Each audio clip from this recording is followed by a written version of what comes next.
Hello, welcome all, welcome back. This is your channel, this is your platform, Fact About Africa, the African channel where we share thoughts and changing the narrative of Mother Africa.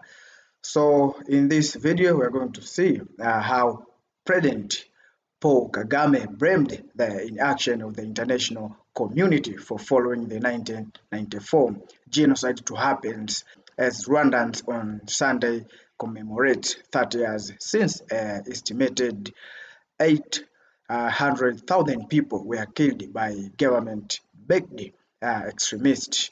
Rwanda has shown a strong recovery and economic growth in the year since, but scars remain, and there are questions about where about whether genuine reconciliation has been achieved under the long rule of Kagame, who labor movement stepped the genocide and seized power.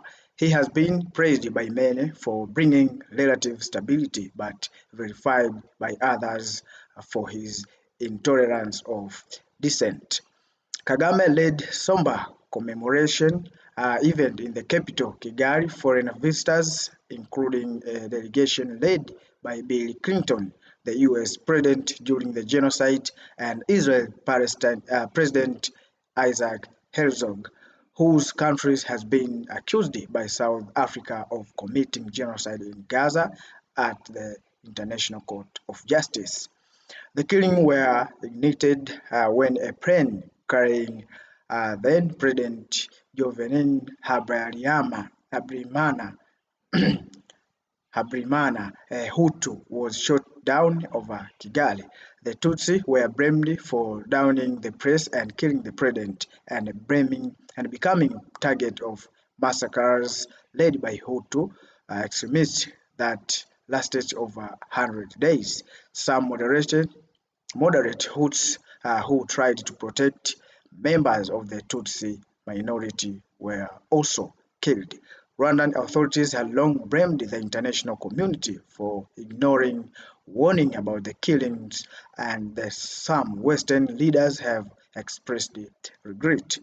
Clinton, after having office, cited the Rwandan genocide as a failure of his administration. French President Emmanuel Macron, in a pre-recorded video ahead of Sunday ceremonies, said that French and its allies could have stopped the genocide, but luckily they will do so. They will to do so. Macron declaration came 3 years after they acknowledged the overwhelming responsibilities of French. Rwanda crossed European ally in 1994 for failing to stop Rwandan slides into slaughters. It was the international community which failed all of us, whether from contempt or cowardice, Kagame said in speech after lighting a flame of remembrance and laying a wealth at a memorial site holding the remains of 250,000 genocide victims in Kigali. He also shared the story of cousin whose family he tried to save with the help of UN peacekeepers. She did not survive. Oh, we will never forget the horror of those 100 days, the pain and loss suffered by the people of Rwanda. Or the shared humanity that connects us all, which hate can never overcome, US President Joe Biden said in a statement.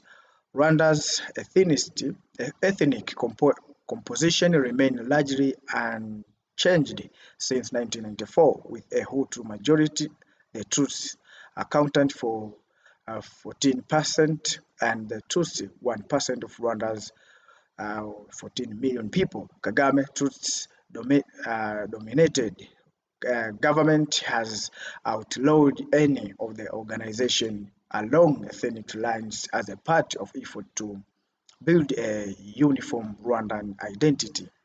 National ID card in no longer identified citizens by ethnic groups, and authorities imposed a tough penal code to prosecute those suspected of denying the genocide or the ideology behind it. Some observers say the law has been used to silence critics who questions the government policies. Rights groups have accused Kagame's soldiers of carrying out some murders during and the genocide in apparent revenge, but Rwandan authorities see the allegation as an attempt to rewrite history. Kagame has previously said that his forces showed restraint in the face of genocide. Kagame said Sunday that Rwanda are disgusted by critical who have questioned and revised the history of genocide. Rwandans will also change it, he said, again adding that preventing another genocide required political measures such as those now in place. Uh, our journey has been long and tough, he said. Rwanda was completely humbled by the magnitude of our loss and lesson where learners are engraved in blood. But the tremendous progress of our country is plain to see, and it is the result of the choice we made together to, res, to, res, to, resurrect, to resurrect our nation. He added, the foundation of everything is unity.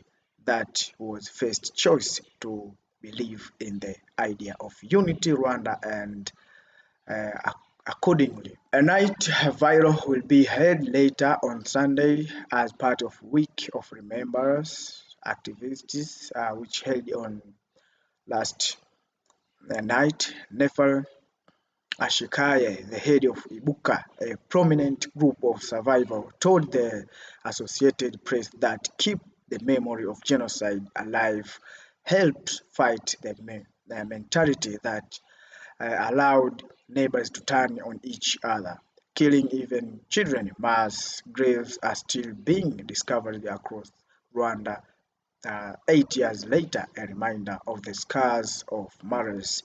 It's your time to learn the what happened, why it happens, what are the consequences of genocide to us as genocide survivor to our country and the international community, said. He said his country has come a long way since the 90s when only survivors and government officials participated in commemoration events, but today, even those who are family members of perpetrators came to participate. Kagame, who grew up refugees in neighbors Uganda, has been Rwanda's de facto ruler, first a vice president from 1994 to 20s, uh, then acting president. He was voted into office in 2003 and has since been re-elected multiple times.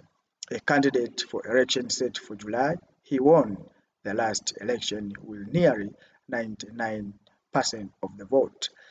Right activists and others say the authoritarian Kagame has created a climate of fear that discourages open and free discussion of national issues. Critics have accused the government of forcing opponents to flee, jailing, or making them disappear when some are killed under uh, austere circumstances. Kagame most serious particular political virus are his Tutsi ex-comrades now living in exile. Though most peaceful, Rwanda has been a troubled relation with its neighbor. Recently, tensions have flared with Congo, with the two countries' leaders accusing one another of supporting armed groups. Relations have been tense with Rwanda as well over allegation that uh, Kigali is backing labor groups attacking Burundi, and relations with Uganda are yet to fully normalize after a period of tension stemming with Rwanda allegation and that Uganda was backed the rebels opposed Kagame. So this is what going on there in our neighbors, East African country, there in Rwanda. So let us know of your thought on this in the comment section, because all this is to make the Africa we want. So we have to remove these obstacles which may cause us to delay for the unity or to achieve to reach the agenda 2063 as Africans. So that was in Rwanda, and we hope there's so many countries in Africa which has this violence also in neighbor DRC Congo still going on. There's no peace in some parts of Congo, Sudan also. And we hope to see the silence of the gun in this 2024. Hopefully, uh, we we wish to see this in 2020, but still now in 2024, Africa, there's some parties, there's no um, peace. So this it was in shortly. Please, if you have anything as Africans, please let us know in the comment section. This is for all Africans in the continent and those who are in diaspora. The meaning of sharing this is to spread these messages to brothers and sisters, king and queens, sons and daughters of mother continent. End of the day, we will have the same vision of uniting Africa. Thanks for watching. Let's meet you on the next episode.